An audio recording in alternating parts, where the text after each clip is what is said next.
Bonjour à tous et bienvenue pour un nouvel épisode. Alors oui, je sais, je suis très en retard. J'ai fait une très longue pause.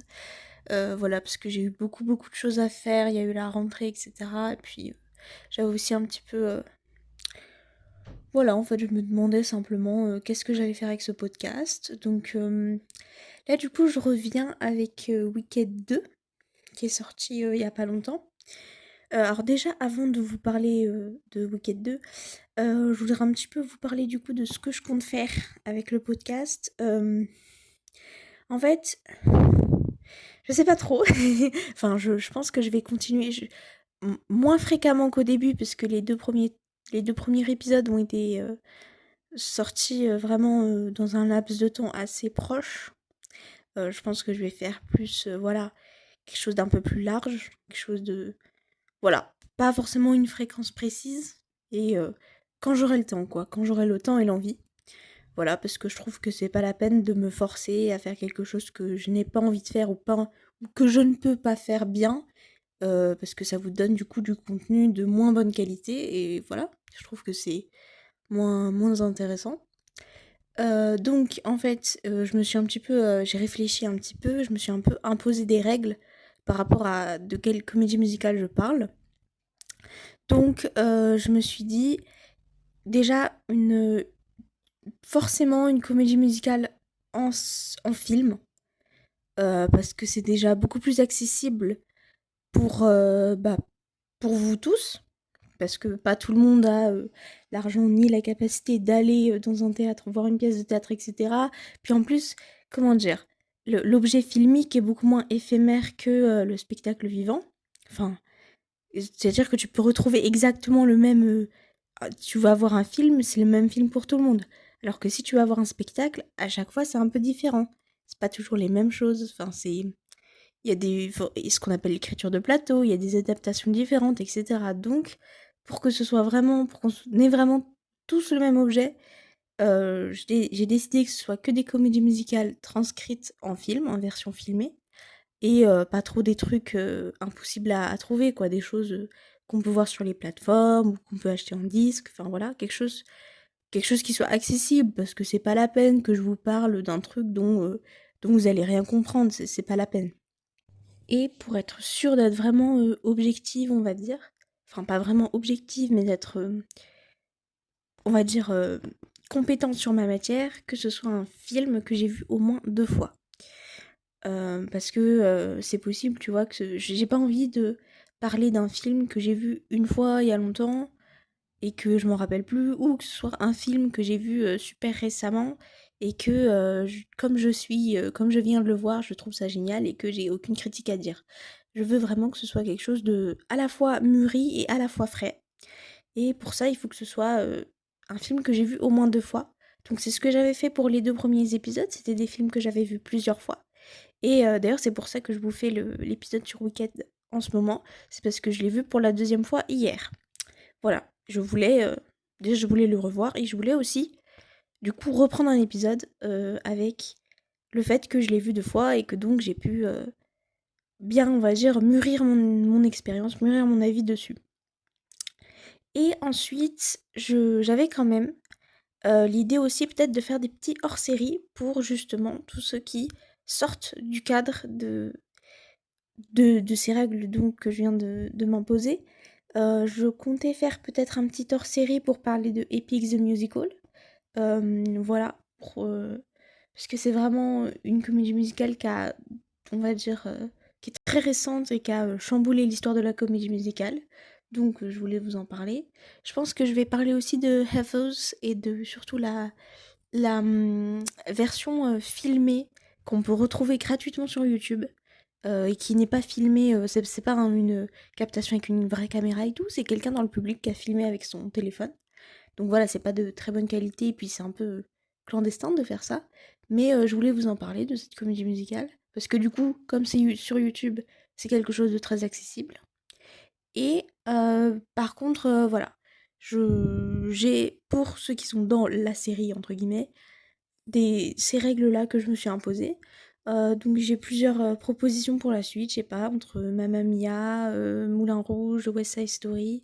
Alors par rapport à West Side Story, je pense que je vais faire aussi un truc un peu spécial, une comparaison en fait des 2 West Side Story. Je pense que ça peut être intéressant. Enfin bref, voilà, dites-moi, si vous avez des idées, des choses dans les commentaires, n'hésitez pas.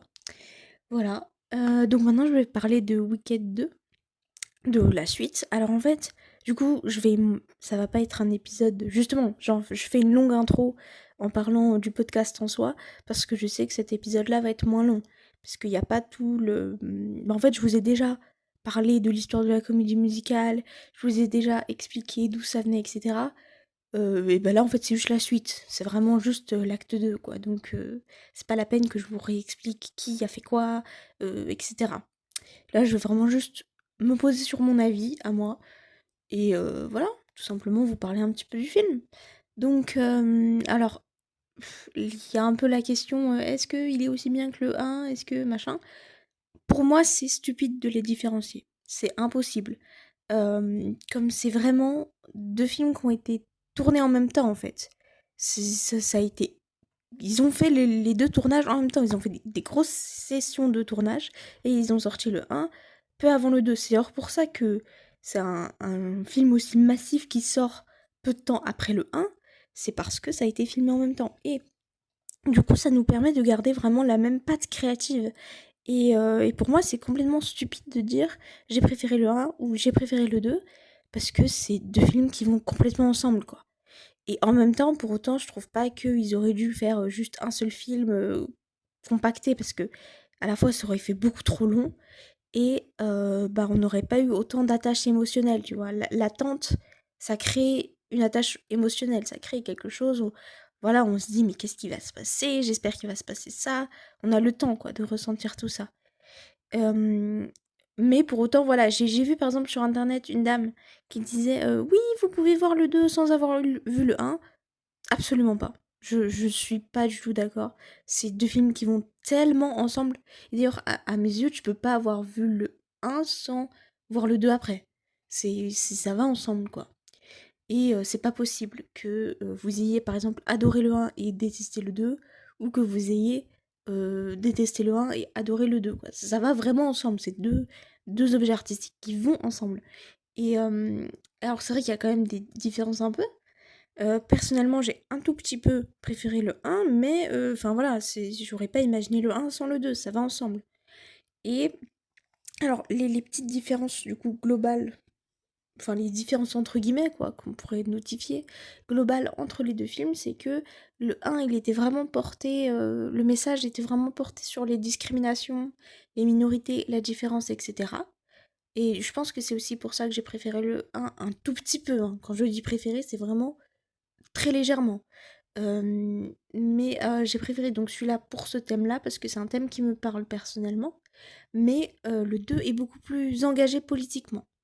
Et il y a beaucoup de choses, notamment la chanson No Place Like Home, que j'ai adorée personnellement, qui est vraiment, vraiment un hymne à la résistance.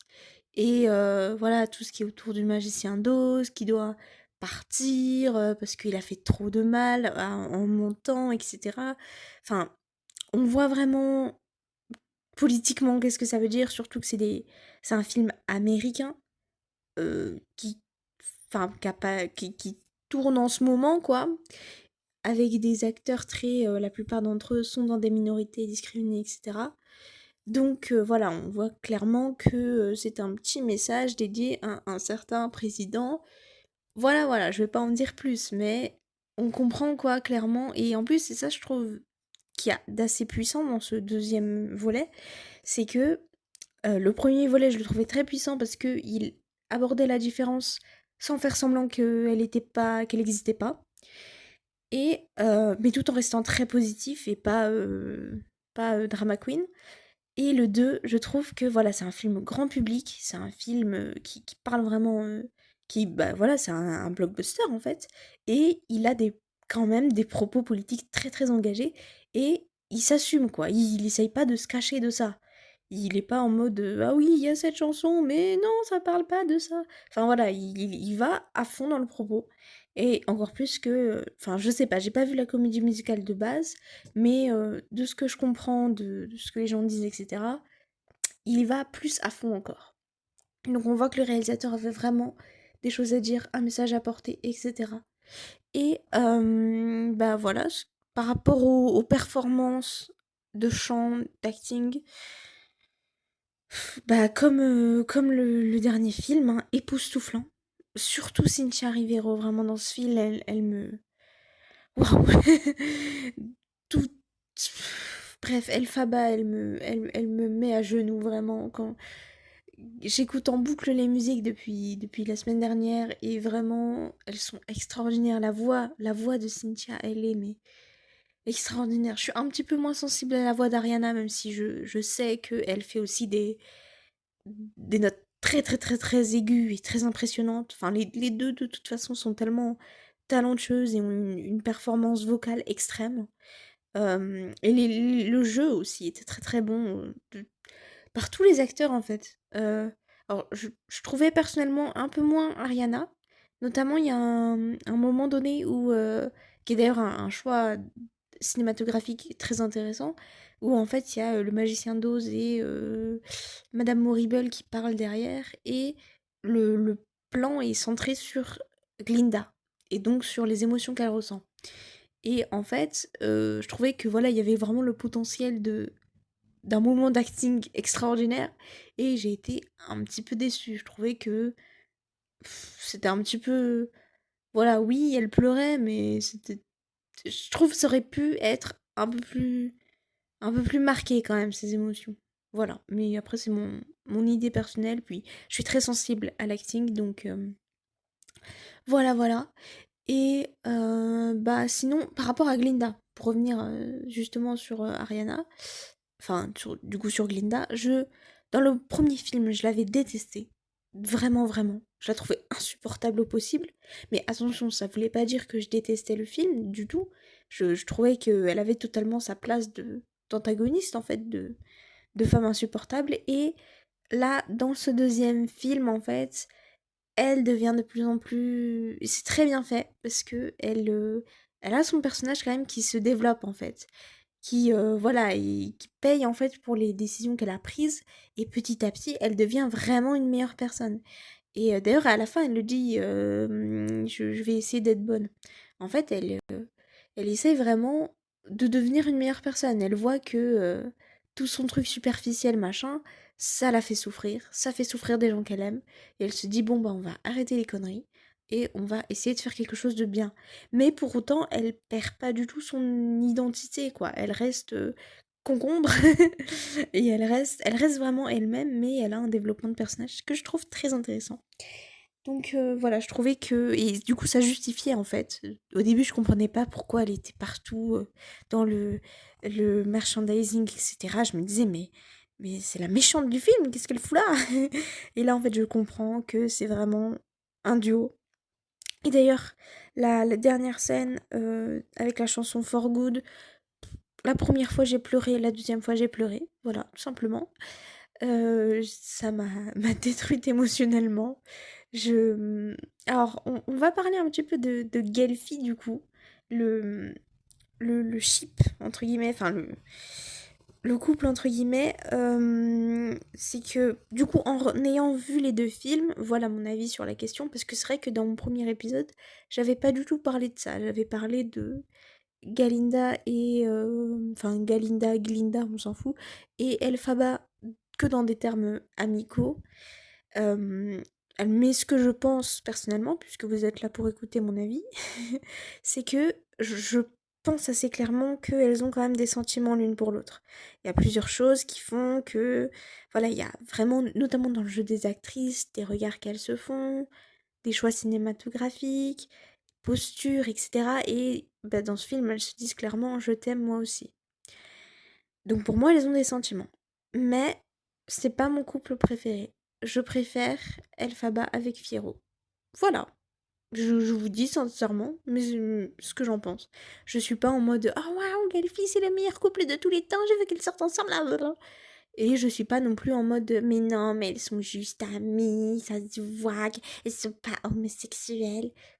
je suis entre les 2. Je dis oui, il y a des sentiments, mais Galinda, elle est pas toxique, mais elle a fait beaucoup de mal à Elphaba, beaucoup plus que Fiyero n'en a fait. Fiyero, il a jamais fait de mal à Elphaba.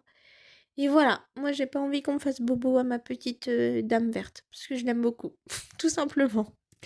Et d'ailleurs, pour parler de Fiyero, alors attention là, je vais parler de spoilers et de plot twist. Parce qu'il y en avait plein dans ce deuxième, deuxième épisode, j'allais le dire. Non, deuxième film. C'était rempli de plot twist. D'ailleurs, j'ai rigolé avec une amie à moi. On se disait, waouh, à chaque fois que Fiyero il arrive, il a un pistolet et il fait des plot twists avec son pistolet. Mais c'était tout assez surprenant. Pour moi, je m'attendais à aucun. Mais il y en a un auquel je m'attendais un peu, en fait, c'est que... Alors attention, là, je vais vraiment spoiler. Donc, si vous voulez ne pas entendre, avancez dans la vidéo. Donc, en fait, on voit que le Boc devient l'homme de fer. Là, je m'y attendais pas. J'étais très surprise, je me suis dit, waouh!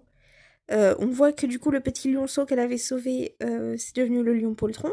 Et du coup, je me suis dit, waouh, on a du coup tous les personnages du magicien d'Oz, et on voit jamais le visage de l'homme de paille. Ou je sais plus comment il s'appelle, mais je crois que c'est ça, l'épouvantail ou l'homme de paille.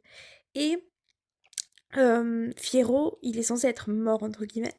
Et dans la chanson No Good Deep, pardon, je sais plus quoi, je parle mal anglais.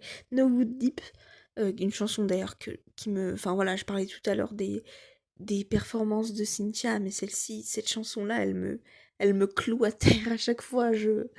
C'est juste extraordinaire. Son chant, sa voix est d'une puissance. Enfin bref, voilà. Et donc dans cette chanson, elle fait quand même des incantations pour le sauver. Et elle dit mais non, mais il est mort, non. Puis là, elle crie Fiyero. Et elle tient une note absolument... C'est extraordinaire. Enfin bref. Euh, Et donc, je me disais, mais non, c'est pas possible, elle a fait des incantations magiques avec le grimoire, c'est pas possible qu'il soit mort, c'est complètement bête. Et en plus, on voit que l'homme de paille est là et on voit pas son visage. J'ai vite fait la connexion des deux. Mais je m'attendais à ce qu'il n'ait plus de mémoire. Parce que si on veut vraiment être cohérent avec le magicien d'Oz, etc., euh, le mec, l'homme de paille, il s'en va avec ses copains, il va tuer Elphaba en fait. Son but c'est de tuer la sorcière, hein. Il est avec les autres, hein. Il est pas en mode de non, non, mais peut-être qu'elle est gentille, machin. Donc ça va pas logiquement avec Fiyero, quoi. Euh, donc je m'étais dit, mais il a perdu la mémoire peut-être. Parce que en plus, quand elle fait son sort, dans le grimoire, il y a je sais plus, une image d'un mec avec un cerveau. Et en plus, l'homme de paille, sa caractéristique, c'est qu'il n'a pas de cerveau. Justement, il recherche un cerveau. Et l'une des parties les plus importantes du cerveau, c'est la mémoire. Donc je m'étais dit, ok, il s'en rappelle pas. Il se rappelle pas de qui est Elphaba, etc. Et du coup, c'est pour ça qu'il veut tuer la sorcière. Il pense qu'elle est méchante. Et après, bah, en fait, il va revenir.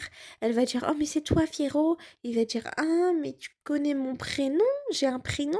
Et du coup, ils vont recréer une histoire. Et ça aurait ressemblé un petit peu à la fin de Cat's Eyes, quand la principale des trois sœurs perd sa mémoire et que Quentin va avec elle et qu'il retombe amoureux encore après sa perte de mémoire. C'était une fin très très belle et je trouvais que ça aurait été une fin très très belle pour Fiyero et Alphaba. Et je trouve que, en fait, sinon il y a une grosse incohérence scénaristique, quoi.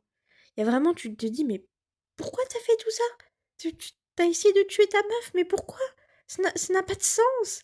Et voilà, ça aurait fait une fin encore plus d'émotion et plus cohérente. Donc voilà, j'ai été juste un peu déçue sur ça. Voilà, j'ai fini les spoilers pour ceux qui avaient peur. Donc voilà un petit peu on va dire, le gros point noir du film, c'était vraiment ça. Mais tous les autres plot twists étaient très... On s'y attendait pas. Voilà, je trouvais qu'on s'y attendait pas. C'était bien fait. Alors, du coup, j'aime aussi, pour revenir sur changement de personnage, etc., j'aime bien le changement de Nessa, la sœur d'Elphaba. C'est logique qu'elle soit très sur la défensive après qu'Elphaba soit devenue méchante, etc. C'est normal qu'elle soit. En plus, dans sa position politique, dans sa position de gouvernante, c'est normal qu'elle soit emportée par les autres politiques et que elle ait de la pression, etc. Et ça dit aussi beaucoup de choses, je trouve, sur les ministres d'un certain président, quoi. Sur les gens de pouvoir qui sont pas tout au-dessus du pouvoir, mais qui sont dans le système et qui, tous leurs choix sont très cruciaux, on va dire, et ils font parfois des mauvais choix à cause de tout ce qui les entoure. Et j'ai vu beaucoup de gens sur internet détester Nessa, et je trouve que non, justement, ce qui est bien, c'est que c'est un personnage complexe, que voilà, et je trouve elle a bien été réussie. Et non, je n'ai pas commencé à crier de joie quand une maison lui est tombée sur la tête. Je, je n'étais pas en mode youpi. Bon, j'étais pas non plus triste à fond, parce que même si c'était un personnage bien, c'était quand même pas à ce point un personnage important. Mais voilà, je trouvais que c'était un développement intéressant. Et puis, enfin bref, en fait, je trouvais vraiment tous les personnages vraiment dans un bon développement, cohérent, etc. Sauf du coup un certain personnage dont je viens de parler à la fin. Mais sinon, en fait, tout le reste du temps, Fiero, il est très cohérent dans tout ce qu'il fait. En fait, il est super intelligent. Il est censé être con dans le premier film, mais honnêtement, on voit dans celui-là qu'il est très très intelligent. Il réfléchit à plein de trucs. Il a plein de plans différents. Et d'ailleurs, la scène entre Elphaba et Fiyero est très très mignonne, très très belle. Et un petit peu osée, entre guillemets,